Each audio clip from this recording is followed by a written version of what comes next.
ஆலந்தூர் நம்ம தாமோ அன்பரசு அவர் அவர் சொல்ல முடியாததெல்லாம் சொல்லலாம், அப்படிப்பட்ட ஒரு பேர் வழி.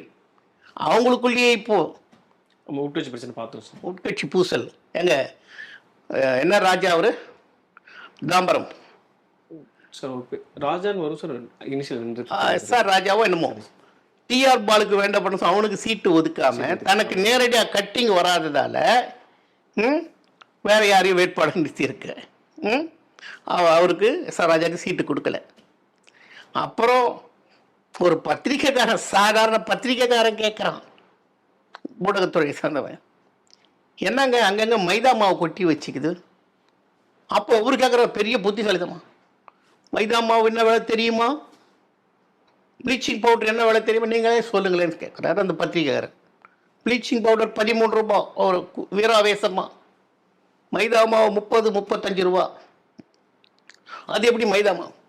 சரிங்க, நீங்கள் சொல்கிறீங்க இதுக்கு விலை, ஆனால் மாநகராட்சியில் 65 ரூபா 55 ரூபா 65 ரூபா கொடுத்துருக்காங்களே, அது என்னங்க கேட்டேன்.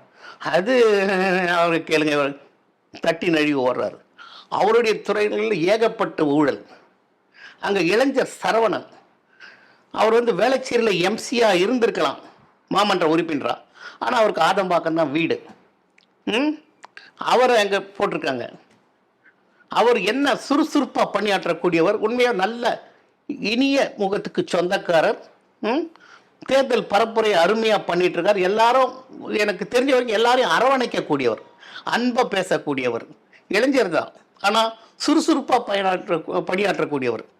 ஆனால் தாமோ அன்பரசனா இவரான் பார்க்கும் பொழுது நிச்சயமாக தாமோ அன்பரசன் செய்த முறைகேடுகள், ரவுடித்தனம், கட்ட பஞ்சாயத்து, இதையெல்லாம் மீறி சரவணன் அமோகமான வாக்கு வித்தியாசத்தில் வெற்றி பெறது உண்மைங்க.